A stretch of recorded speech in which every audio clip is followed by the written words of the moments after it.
लकवे के बाद समझ में ये नहीं आता कि डाइट में क्या लेना चाहिए, क्या अवॉइड करना चाहिए। सबसे बड़ा सवाल पेशेंट के माइंड में यही होता है। सो हेलो एवरीवन, मैं डॉक्टर प्रगति गुप्ता और आज इस वीडियो में हम बात करने वाले हैं पैरालिसिस के पेशेंट को रिकवरी के फेज में किस तरीके की डाइट लेनी है ताकि रिकवरी अच्छे से होती रहे।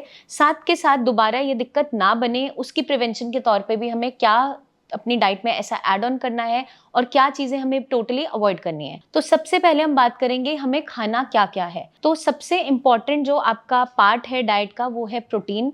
हम बहुत कहते हैं कि प्रोटीन रिच डाइट लेनी चाहिए। हमें क्यों लेनी चाहिए? क्योंकि आपके मसल्स को बिल्डअप करने में प्रोटीन जो है मेजर बिल्डिंग ब्लॉक है और मदद करता है रिकवरी में, हीलिंग में।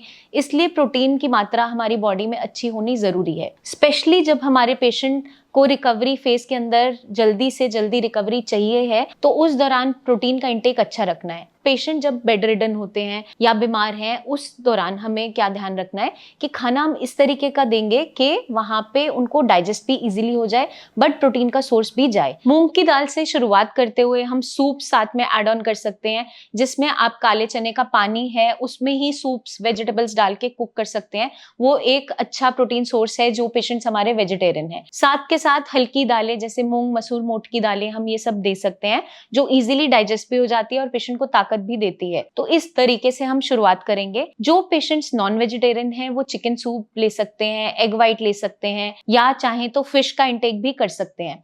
ये हमारी रिकवरी की जो स्पीड है उसको बूस्ट अप कर देती है क्योंकि आपके मसल्स में स्ट्रेंथ आनी शुरू हो जाती है, विटामिन डी अच्छे से मिलना शुरू होता है और आपकी बॉडी जल्दी रिकवरी फेज में आ जाती है। तो ये इनिशियली हमें ऐड ऑन करना है। सेकंड जो हमें कैटेगरी ऐड ऑन करनी है वो है omega 3 fatty acids. Omega 3 fatty acid enriched जो फूड आइटम्स हैं उसके अंदर आपके नट्स और सीड्स आते हैं, जैसे बादाम, अखरोट हो गया, आप भिगो कर ले सकते हैं। जितने आपके सीड्स है, चाहे पंपकिन सीड है, अलसी के बीज हैं, सनफ्लावर सीड्स हैं, मखाना है, ये सारे हम रोस्ट करके भी ले सकते हैं। बट गर्मियों के दौरान हमें ध्यान क्या रखना है कि क्वांटिटी बहुत ज्यादा नहीं लेनी है क्योंकि बहुत गर्म होते हैं। तो हम क्या कर सकते हैं, इनका पाउडर बना के रख सकते हैं और आधा चम्मच वो पाउडर आप जो भी चीला बना रहे हो, रोटी बना रहे हो या सब्जी बना रहे हो उसमें आप डाल सकते हैं और बादाम, अखरोट हम भिगो कर लेंगे। तो इस तरीके से हम अपना ओमेगा 3 फैटी एसिड्स को अपनी डाइट में पूरा कर सकते हैं। साथ के साथ जो पेशेंट्स नॉन वेजिटेरियन है वो अपनी डाइट में फिश ऐड ऑन कर सकते हैं क्योंकि फिश एक ऐसा सोर्स है, ओमेगा 3 फैटी एसिड एनरिच्ड होता है और आपकी बॉडी को एनर्जी प्रोवाइड करता है। तो ये हमें चीजों का खास ध्यान रखना है। थर्ड आपकी आइटम्स आ जाती है जो एंटी इंफ्लेमेटरी इन नेचर है, जिसके अंदर हल्दी बहुत अच्छा रोल प्ले करती है। वो आपकी बॉडी में जो भी इन्फ्लेमेशन हो रही है उसको कम करने में मदद करती है और आपकी हीलिंग को प्रमोट करती है।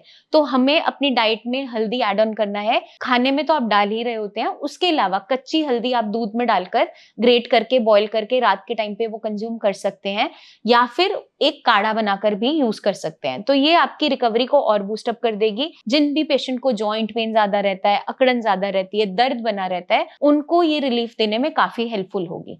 नेक्स्ट आपका आ जाता है अदरक और लहसुन। अदरक और लहसुन भी आपके जो है एंटी इंफ्लेमेटरी नेचर है। बॉडी में कहीं भी इंफ्लेमेशन हो रही है, आपके बैड कोलेस्ट्रॉल को कम करने में मदद करते हैं। तो ये भी आपको अपनी डाइट के अंदर ऐड ऑन करना है। सब्जी में भी आप डालकर ले सकते हैं और या आप सूप बना रहे हो उसमें भी आप थोड़ा थोड़ा मात्रा में डाल लीजिए। गर्मियों के दौरान हमें कॉशन क्या रखनी है कि इसका जो आप क्वांटिटी है वो बहुत ज्यादा यूज नहीं करनी है। कई बार पेशेंट को पेशाब में जलन या फिर हार्टबर्न होना स्टार्ट हो जाता है। तो अगर आप सही मात्रा में ले रहे हो तो आपकी बॉडी में इन्फ्लेमेशन को कम करने में हेल्पफुल होगा। साथ के साथ हमें ध्यान क्या रखना है, गर्मियों में सबसे इंपॉर्टेंटली ध्यान क्या रखना है कि हाइड्रेशन अच्छे से रखना बहुत इंपॉर्टेंट है। रिकवरी के लिए हाइड्रेशन का अच्छा रहना इंपॉर्टेंट है। तो आप कोकोनट वाटर ऐड ऑन कर सकते हैं। दिन के समय में देना है आपको पेशेंट को ताकि रात के समय में ज्यादा यूरिनेशन ना हो। साथ के साथ आप क्या कर सकते हैं, पानी की मात्रा अच्छी आपको पीनी है। मटके में आप पानी रख के यूज कर सकते हैं। आप सत्तू का इस्तेमाल कर सकते हैं, चाहे जौ हो चाहे आपका चना है। ये क्योंकि समर कूलेंट्स माने जाते हैं तो बॉडी को कूल डाउन करने में, मतलब ऐसा नहीं है कि बॉडी में अकड़न लेकर आएंगे, आपकी बॉडी में स्टमक को अच्छे से कूल डाउन करके रखेंगे और रिकवरी आपकी अच्छी रहेगी क्योंकि आपका गट हेल्दी रहेगा। साथ के साथ हम क्या कर सकते हैं, बेल जो आता है आपका फ्रूट होता है, बेल का जो फल है उसका आप शरबत बना के भी कंज्यूम कर सकते हैं। उसको आपको क्या करना है, उसका जो पल्प है उसको ग्रेट करके अच्छे से मैश करके पानी में मिक्स करके आप कंज्यूम कर सकते हैं। उसमें अगर पेशेंट नॉन डायबिटिक है तो हल्का सा चीनी ऐड ऑन कर सकते हैं। अगर पेशेंट को बीपी शुगर दोनों है तो आप ऐसे ही उसमें भुना हुआ जीरा ऐड ऑन करके ले सकते हैं। नमक चीनी एक्स्ट्रा आप ऐड ऑन मत कीजिए। ये पेट की गर्मी को शांत करता है, आपके गट को हेल्दी रखता है, क्योंकि गर्मियों के दौरान सबसे ज्यादा जरूरी क्या है, गट का हेल्दी रहना। क्योंकि गट अगर हेल्दी रहेगा तो आप प्रोटीन का इंटेक भी अच्छा कर पाओगे, आप बाकी चीजें भी अच्छे से खा पाओगे, एब्जॉर्प्शन भी अच्छा होगा और आपका रिकवरी फेज अच्छा रहेगा। अब नेक्स्ट आ जाता है कि हमें अवॉइड क्या करना है। हमें अपनी डाइट में रेड मीट बिल्कुल नहीं लेना है, क्योंकि ये बैड कोलेस्ट्रॉल को बढ़ाता है, इन्फ्लेमेशन को बढ़ाता है। साथ के साथ जितने भी आपके फूड आइटम्स हैं जिसमें अलग से नमक चीनी डलता है, वो आपको नहीं लेने हैं। जैसे कि अचार हो गया, पापड़ हो गया, चटनी हो गया, या एडेड शुगर वाले प्रोडक्ट्स जैसे कोल्ड ड्रिंक्स हो गए, जूसेस हो गए, इन सारी चीजों का इंटेक हमें नहीं करना है, क्योंकि ये आपके बीपी शुगर को स्पाइक अप करते हैं, कोलेस्ट्रॉल को बढ़ाते हैं।